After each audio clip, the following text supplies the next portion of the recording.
So guys, আজকের গল্পটা এমন এক পরিবারের যারা বাইরে থেকে দেখে একদম সাধারণ মনে হলেও ভেতরে ভেতরে ছিল এক একজন যোদ্ধা। কিন্তু একটা ছোট ভুল, ভুল মানুষের সাথে ঝামেলা, আর মাত্র 100 টাকার একটা নোট, এই তিনটে জিনিস মিলেই তাদের জীবনকে পরিণত করে এক মৃত্যুর খেলায়। শেষ পর্যন্ত নিজেদের পরিবারে নয়, বরং তারা বাঁচিয়ে ফেলে পুরো একটা গ্রামকে। গল্পের শুরু হয় 2004 সাল থেকে। সেখানে আমরা দেখতে পাই রাজারাম নামে একজন মানুষকে। তিনি পেশায় একজন ক্যারাটে মাস্টার। এলাকার ছোট ছোট বাচ্চাদের তিনি ক্যারাটে শেখান। এই ক্যারাটে শেখানোর কারণ হলো তারা যাতে নিজেদের আত্মরক্ষা নিজে করতে পারে। পাশাপাশি তিনি তার ছোট ভাইকে নিয়ে একটা ওষুধের দোকান চালান। তার স্ত্রী নীলাভেনী আর একমাত্র মেয়ে নীলাকে নিয়ে তাদের সুখের ছোট্ট সংসার। রাজারাম ছোট্টবেলা থেকে তার মেয়েকে একটা জিনিস শেখাতেন: পৃথিবীতে সবসময় কেউ এসে তোমাকে বাঁচাবে না, তাই অন্যায়ের বিরুদ্ধে নিজেকে লড়াই করতে হবে। একদিন স্কুল থেকে কাঁদতে কাঁদতে বাড়ি ফিরল নীলা। সে জানায় একটা ছেলে তাকে মেরেছে। রাজারাম তাকে জিজ্ঞেস করে পোলটা কার ছিল। নীলা বলে ওই ছেলেটার। সাধারণ কোনো বাবা হয়তো মেয়েকে আদর করে শান্ত করতেন, কিংবা নিজে গিয়ে ছেলেটাকে বকা দিতেন। কিন্তু রাজারাম তা করেন না। তিনি বলেন, যদি ভুল ওর হয়ে থাকে তাহলে নিজে গিয়ে জবাব দিয়ে আসো। নীলা আবার যায়, কিন্তু শক্তিতে দুর্বল হয় সে আবারও মার খেয়ে ফিরে আসে। তখন রাজারাম তাকে বোঝান, শুধু সাহস থাকলে হয় না, নিজের শক্তিও তৈরি করতে হয়। আর সেই দিন থেকে নীলা বাবার কাছে ক্যারাটে শেখা শুরু করে। সময়ের সাথে সাথে সে শুধু ক্যারাটেই শেখে না, অন্যায়ের বিরুদ্ধে দাঁড়ানোর সাহস অর্জন করে। এরপর কেউ তাকে বিরক্ত করলে সে আর চুপ থাকে না, দরকার হলে সঙ্গে সঙ্গে জবাব দেয়। ফলে আশেপাশের মানুষ ফেরায় অভিযোগ নিয়ে আসে নীলা তার সন্তানদের মেরেছে। কিন্তু রাজারাম কখনো তার মেয়ের বিরুদ্ধে দাঁড়ান না, কারণ তার বিশ্বাস অন্যায়ের বিরুদ্ধে প্রতিবাদ করা কখনো অন্যায় হতে পারে না। এরপর আসে নীলার প্রথম ক্যারাটে টুর্নামেন্ট। অনেক আশা নিয়ে খেললেও প্রথম ম্যাচে সে হেরে যায়। এই হারের পরে তার আত্মবিশ্বাস পুরোপুরি ভেঙে যায়। তখন রাজারাম নিজের জীবনের একটা গল্প তাকে শোনান। তিনিও প্রথম প্রতিযোগিতাতে হেরেছিলেন, কিন্তু সেই হার তাকে আরো শক্তিশালী করেছিল। বাবার কথা শুনে নীলা আবারও নতুন করে অনুশীলন শুরু করে, আগের চেয়ে দ্বিগুণ পরিশ্রম করে এবং পরের টুর্নামেন্টে চ্যাম্পিয়ন হয়। একদিন নীলা জানতে পারে তার বাবা ক্যারাটে শিখেছিলেন তার নানার কাছ থেকে।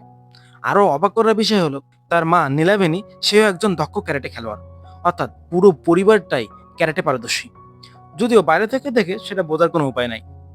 একদিন রাতে রাজারাম দেখতে পান কয়েকজন গুন্ডা মিলে একটা ছেলেকে নির্মমভাবে মারছে, কারণ ছেলেটার বাবা তাদের বিরুদ্ধে থানায় অভিযোগ করেছিল। ছেলেটাকে তিনি চিনতেনও না, তবু কোনো কিছু না ভেবে গুন্ডাদের উপর ঝাঁপিয়ে পড়ে এবং সবাইকে হারিয়ে ছেলেটাকে বাঁচিয়ে আনেন। নীলা অবাক হয়ে বলে, বাবা, তুমি তো ছেলেটাকে জানতে না, চিনতে না, তাহলে কেন তুমি তাকে সাহায্য করলে? রাজারামের উত্তর ছিল খুবই সহজ: সাহায্য করার জন্য পরিচয় লাগে না। যদি আমাদের কারণে একজন মানুষের জীবন বাঁচে, তাহলে আমাদের সাহায্য করা উচিত।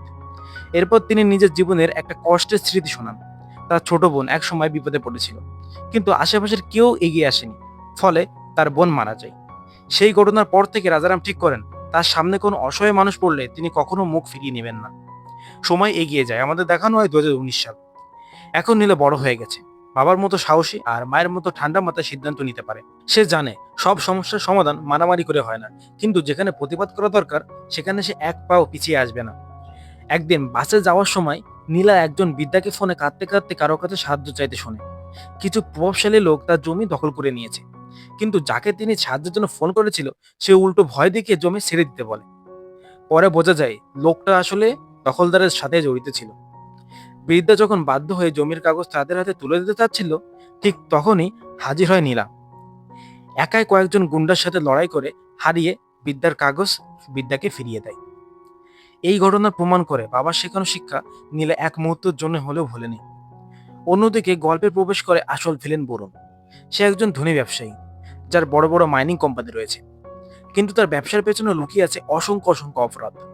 যেখানে তার কোম্পানি খনন কাজ শুরু করে সেখানে দুর্ঘটনা ঘটে, বহু মানুষ মারা যায়, কিন্তু মানুষের জীবনের চেয়েও বরুণের টাকাই তার কাছে বেশি মূল্যবান। একদিন একজন সাংবাদিক তার বিরুদ্ধে তথ্য প্রমাণ সংগ্রহ করতে শুরু করে, কারণ তিনি সন্দেহ করেছিল বরুণের ব্যবসার আড়ালে অনেক বড় বড় অপরাধ লুকিয়ে আছে। ঠিক তখনই বরুণ এমন একটি পাহাড়ি এলাকার সন্ধান পায় যেখানে বিলিয়ন ডলারের মূল্যবান খনিজ সম্পদ রয়েছে। কিন্তু সমস্যা হলো, সেই খনিজ সম্পদ তুলতে গেলে পাহাড় ধসে পড়তে পারে, আর সেখানে বসবাস করা প্রায় 1300 মানুষ মারা যেতে পারে। সরকার এমন প্রকল্পে অনুমতি দিতে চায় না। তাই বরুণ এক দুর্নীতিবাজ মন্ত্রীর সাথে গোপনে চুক্তি করে। মন্ত্রী মোটা অঙ্কের ঘুষের বিনিময়ে অবৈধ অনুমতির ব্যবস্থা করে দিতে রাজি হয়। এই বিশাল টাকা লেনদেনের দায়িত্ব পড়ে আব্রাহাম নামে একজন ব্যবসায়ীকে। পুরো ডিলের প্রমাণ হিসেবে ব্যবহার করা হয় একটি বিশেষ 100 টাকার নোট। যে এই নির্দিষ্ট নোটটি দেখাতে পারবে, কেবল তার হাতে পৌঁছে যাবে সেই 1000 কোটি টাকা, সেই গোপন লেনদেন। কিন্তু কেউ তখনও বুঝতে পারেনি এই ছোট্ট ১০০ টাকার নোটে খুব শীঘ্রই বহু মানুষের ভাগ্য বদলে দিতে চলেছে। এদিকে সাংবাদিক যখন বরুণের বিরুদ্ধে তথ্য প্রমাণ সংগ্রহ করছিল, তখন বরুণ বুঝে যায় এই লোকটা বেঁচে থাকলে তার পুরো সাম্রাজ্য ধ্বংস হতে পারে। তাই সে নিজের ডান হাত কৃপাকরকে নির্দেশ দেয় সাংবাদিককে যেভাবে হোক রাস্তা থেকে সরিয়ে দিতে হবে। কৃপাকরের লোকজন শুধু সাংবাদিককেই নয়, তার পুরো পরিবারকে নির্মমভাবে হত্যা করে।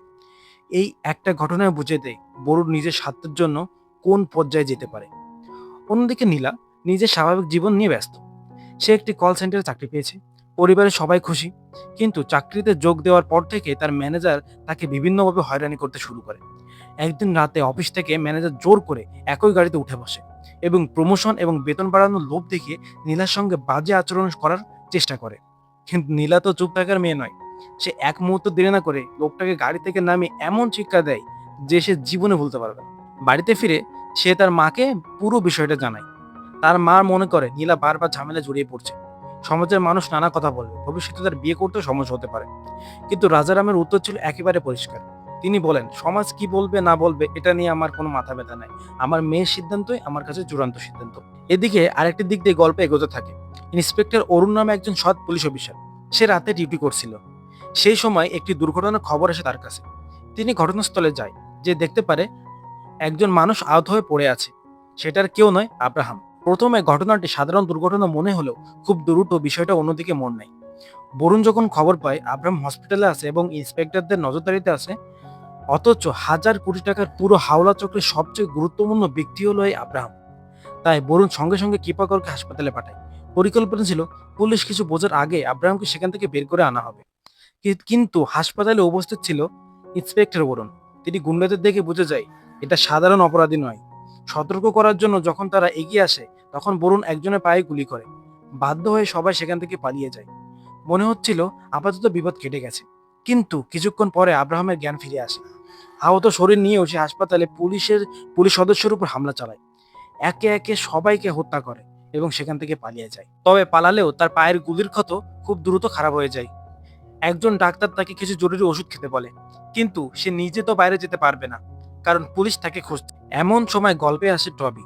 সে সদ্য জেল থেকে বের হয়েছে, টাকারও খুব দরকার। তাই সে কৃপাকরের দলে যোগ দেওয়ার চেষ্টা করছে। তাই কৃপাকর তাকে প্রথম কাজ হিসেবে আব্রাহামের জন্য জরুরি ওষুধ আনতে পাঠায়।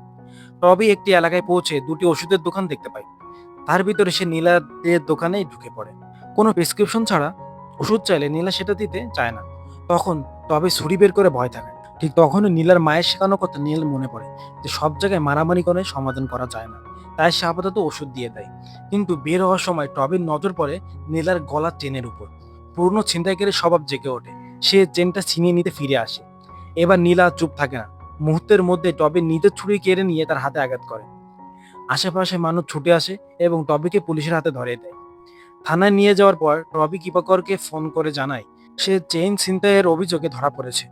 তবে ওষুধের ব্যাপারটা পুলিশ এখনো জানে না। সে আরো বলে মেয়েটি হয়তো তার বাবাকে নিয়ে থানায় অভিযোগ করতে আসবে। এই খবর শুনে আব্রাহাম আতঙ্কিত হয়ে পড়ে। যদি পুলিশ টবিকে জেরা করে, তাহলে একসময় তার কাছে পৌঁছে যাবে। প্রথমে কৃপাকর টবিকে মেরে ফেলার কথা ভাবলেও তারা সিদ্ধান্ত নেয় আগে মেয়েটা এবং তার পুরো পরিবারকে শেষ করে দিবে। তাই কৃপাকর তার লোকদের নীলাদের পরিবারের খোঁজ নিতে পাঠায়। কিন্তু এখানেই ঘটে গল্পের সব থেকে বড় ভুল। লোকগুলো ফিরে এসে জানায় মেয়েটার বাবা একজন হেডমাস্টার। আসলে তারা ক্যারাটে মাস্টার, কথাটা ভুল শুনেছিল। এতেই কৃপাকর নিশ্চিত হয়ে যায় যে একটা সাধারণ পরিবারে এটা মাত্র তেমন একটা কঠিন হবে না। সেই রাতে 5 জন অস্ত্রধারী গুন্ডা নীলাদের বাড়িতে হামলা চালায়। কিন্তু তারা জানতো না যাদের তারা সাধারণ মানুষ ভাবছে তারা আসলে প্রত্যেকেই প্রশিক্ষিত ক্যারাটে মাস্টার বা ক্যারাটে আর্টিস্ট। গুন্ডারা ঘরে ঢুকতেই শুরু হয় ভয়ঙ্কর লড়াই। নীলা, রাজারাম এবং নীলাভেনী একসঙ্গে সে গুন্ডাদেরকে মেরে পুরোপুরি তাদেরকে শেষ করে দেয়। কিন্তু এখানেই নতুন সমস্যা শুরু হয়। ঘরের ভেতরে 5টি লাশ পড়ে আছে। পুলিশকে সব সত্যি বললেও হয়তো আত্মরক্ষার বিষয়টা প্রমাণ করা কঠিন হবে। মামলা, আদালত আর নীলার ভবিষ্যতের কথা চিন্তা করে তারা একটা কঠিন সিদ্ধান্ত নেয়। বাড়ির পেছনে গর্ত করে লাশগুলো গোপনে পুঁতে ফেলে। এরপর থানায় গিয়ে টবের বিরুদ্ধে অভিযোগও তুলে নেয়, যাতে পুরো ঘটনাটা এখানে শেষ হয়ে যায়। কিন্তু তারা জানতো না আসল ঝড় এখনো আসেনি। ওদিকে আব্রাহাম জানতে পারে কৃপাকরের ভাই ভুল করে তার পার্স নিয়ে চলে গেছে। আর সেই পার্সের ভিতরেই ছিল 1000 কোটি টাকার ডিলের সবচেয়ে গুরুত্বপূর্ণ জিনিস, সে বিশেষ 100 টাকার নোট। নোটটি হারিয়ে যাওয়ায় আব্রাহাম আর কৃপাকর দুইজন দিশেহারা হয়ে পড়ে। তারা বুঝতে পারে নোটটা যার কাছে আছে পুরো খেলাটার নিয়ন্ত্রণ এখন তার হাতে। এদিকে ১০০ টাকার সেই বিশেষ নোট হারিয়ে যাওয়ায় বরুণের পুরো পরিকল্পনা ভেঙে যেতে শুরু করে, কারণ ওই নোট ছাড়া হাজার কোটি টাকার ডিল সম্পন্ন করা সম্ভব নয়। অন্যদিকে মন্ত্রীও বারবার নিজের টাকার জন্য চাপ দিতে থাকে, ফলে বরুণ বুঝে যায় যত দ্রুত সম্ভব নোটটা উদ্ধার করতেই হবে। অন্যদিকে রাজারামের পরিবার মনে করেছিল সব ঝামেলা শেষ, কিন্তু বাস্তবে তারা অজান্তে দেশের সবচেয়ে বিপজ্জনক অপরাধ চক্রের বিরুদ্ধে দাঁড়িয়ে গেছে। এদিকে কৃপাকর বুঝতে পারছিল না তার পাঠানো ৫ জন লোক কোথায় উধাও হয়ে গেল। সে এই বিষয়টা বিশ্বাস করতে পারছিল না। তখন আব্রাহাম নিজেই তদন্ত শুরু করে, একজন পুলিশ অফিসারকে ধরে জিজ্ঞাসাবাদ করে। সেখানে জানতে পারে সে পুলিশের হাতে ধরা পড়েনি, এবং সেই সঙ্গে আরো জানতে পারে মেয়েটার বাবা কোনো হেডমাস্টার নয়, তিনি একজন ক্যারাটে মাস্টার। এই তথ্য শুনে আব্রাহাম সবকিছু বুঝে যায়। সে বুঝতে পারে তার লোকগুলো অবশ্যই ওই পরিবারের বাড়িতে গিয়েছিল এবং সেখান থেকেই নিখোঁজ হয়েছে। এরপর সে সরাসরি রাজারামের বাড়িতে পৌঁছে যায়। সেই সময় রাজারাম বাড়িতে ছিল না। ঘরের ভাঙচুর আর রক্তের দাগ দেখে আব্রাহাম বুঝে যায় এখানে বড় ধরনের লড়াই হয়েছে। এরপর সে নীলাভেনী ও নীলার উপর হামলা চালায়। দুইজন সাহসের সঙ্গে লড়াই করলেও আব্রাহাম ছিল ভয়ঙ্কর শক্তিশালী। কিছুক্ষণের মধ্যেই তারা মারাত্মকভাবে আহত হয়ে পড়ে। ঠিক তখনই রাজারাম বাড়ি ফিরে আসে। সেও আব্রাহামের সাথে লড়াই শুরু করে, কিন্তু একা আব্রাহামকে সামলানো কঠিন হয়ে পড়ে। যখন মনে হচ্ছিল আজ হয়তো এই পরিবার শেষ, ঠিক তখনই হাজির হয় রাজারামের ছোট ভাই। এতক্ষণ পর্যন্ত সবাই ভেবেছিল সে শুধু ওষুধের দোকান চালায়, কিন্তু আসল চমক তখনই আসে। সেও একজন দুর্দান্ত ক্যারাটে মাস্টার। ৪ জন একসাথে লড়াই শুরু করে। দীর্ঘ ও কঠিন যুদ্ধের পর তারা অবশেষে আব্রাহামকে পরাস্ত করে এবং চেয়ারের সাথে বেঁধে ফেলে। প্রথমে আব্রাহাম কিছুই বলতে চায় না, কিন্তু চাপ বাড়তে থাকে। সে বাধ্য হয়ে কৃপা করে লুকিয়ে থাকার জায়গাটা বলে দেয়, এবং ইন্সপেক্টর অরুণের স্ত্রীর সন্তান কোথায় আছে সেটাও তারা জানিয়ে দেয়। খবর পাওয়ার সঙ্গে সঙ্গে রাজারাম আর নীলা সেখানে ছুটে যায়। ওদিকে কৃপাকর তখনও অরুণের পরিবারের জিম্মি করে রেখেছে। বাবা মেয়ে সেখানে পৌঁছানোর পর আবারও শুরু হয় দুর্দান্ত একটি অ্যাকশন। একে একে সব গুন্ডাকে হারিয়ে তারা অরুণের স্ত্রী ও সন্তানকে নিরাপদে উদ্ধার করে। আর এই সিনটা জাস্ট ওয়াও।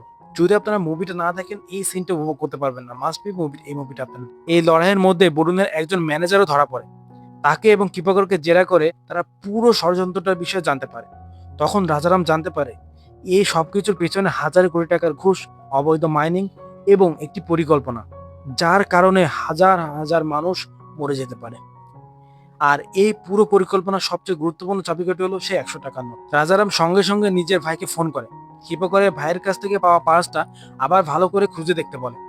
কিছুক্ষণ পর সত্যি সে পাঁচের ভিতরে ১০০ টাকার একটি নোট পাওয়া যায়। নোটটা হাতে পাওয়ার পর কৃপাকর রাজারামকে অনুরোধ করে নোটটা ফিরিয়ে দিন, আমরা কখনো বিরক্ত করব না। কিন্তু ঠিক তখনই নীলা বাবাকে থামিয়ে দেয়। সে বলে এটা শুধু ১০০ টাকার একটা নোট না, এই নোটের সঙ্গে ১৩০০ মানুষের জীবন জড়িয়ে আছে। ছোটবেলায় রাজারাম নীলাকে শিখেছিলেন অচেনা মানুষদের বিপদে পাশে দাঁড়াতে, আর আজ সেই শিক্ষায় বাবাকে মনে করিয়ে দিয়ে রাজারাম বুঝে যায় যদি তিনি আজ নোটটা ফিরিয়ে দেয় তাহলে হয়তো নিজের পরিবার বেঁচে যাবে, কিন্তু নিরপরাধ শত শত মানুষ মারা যাবে। তাই তিনি এক কঠিন সিদ্ধান্ত নেয়, কৃপাকর ও তার সহযোগীকে শেষ করে দেয়, যাতে আর কেউ এই নোটের ব্যাপারে খোঁজ নিতে না পারে। এদিকে ইন্সপেক্টর অরুণ নিজের পরিবারকে নিরাপদে ফিরিয়ে আনে। পুরো ঘটনার আসল রহস্য তখনও অজানা ছিল। অন্যদিকে বরুণের উপর মন্ত্রীর চাপও বাড়তে থাকে। নোট নেই, আব্রাহাম নেই, কৃপাকরের কোনো খোঁজও নেই। ফলে সে বুঝে যায় এবার তাকে নিজেই মাঠে নামতে হবে। সে সিসিটিভি ফুটেজ, লোকজন এবং নিজের সব রিসোর্স ব্যবহার করে তদন্ত শুরু করে। খুব দ্রুত রাজারামের পরিবারের ব্যাপারে জানতে পারে। রাজারামও বুঝতে পারে শুধু আত্মরক্ষা করে লাভ নাই, যতক্ষণ বরুণ বেঁচে থাকবে ততক্ষণ এই বিপদ শেষ হবে না। তাই তিনি খেলাটা পুরো শেষ করার সিদ্ধান্ত নেয়। প্রথমে তারা আব্রাহামের বিষয়টাও চিরতরে শেষ করে দেয়, যাতে সে আর কারোর জন্য বিপদন হয়ে না দাঁড়াতে পারে। এরপর শুরু হয় সিনেমার ক্লাইম্যাক্স। বরুণ শত শত অস্ত্র গুন্ডাকে রাজারামের বাড়িতে পাঠায়, কিন্তু এটাও ছিল রাজারামের পরিকল্পনার অংশ। বাড়িতে নীলাভেনী আর রাজারামের ভাই গুন্ডাদের আটকে রাখে, আর সেই সুযোগেই রাজারাম ও নীলাভেনী সরাসরি বরুণের আস্তানায় পৌঁছে যায়। এরপর শুরু হয় এক দুর্দান্ত অ্যাকশন। ভাইরে ভাই, এটা আপনারা যদি না দেখেন তো বিশ্বাস করতে পারবেন না। তো অবশেষে তারা বরুণের মুখোমুখি হয়। প্রথমে বরুণ খুব ভালোই প্রতিরোধ করছিল, কিন্তু শেষ পর্যন্ত বাবা মায়ের যৌথ আক্রমণের সামনে সেও হার মেনে যায়। বরুণের মৃত্যুর সঙ্গে সঙ্গে তার অবৈধ মাইনিং প্রকল্প ভেঙে পড়ে, আর সেই সঙ্গে বেঁচে যায় পাহাড়ের নিচে বসবাস করা প্রায় ১৩০০ নিরীহ মানুষের জীবন। পর ইন্সপেক্টর অরুণ সব ঘটনা মিলিয়ে তথ্য সাজানোর চেষ্টা করলেও পুরো রহস্য কখনো সমাধান করা যায় না। সবকিছু শেষ হওয়ার পর রাজা রাম ও তার পরিবার আগের মতো সাধারণ জীবনে ফিরে যায়। দুনিয়ার চোখে তারা হয়তো সাধারণ একটি পরিবার, কিন্তু বাস্তবে তারা নিজেদের জীবন বাঁচিয়ে রেখে অসংখ্য নিরাপরাধ মানুষের জীবন বাঁচিয়েছিল। আর সিনেমাটা শেষ হয় খুব সুন্দর একটা বার্তা দিয়ে।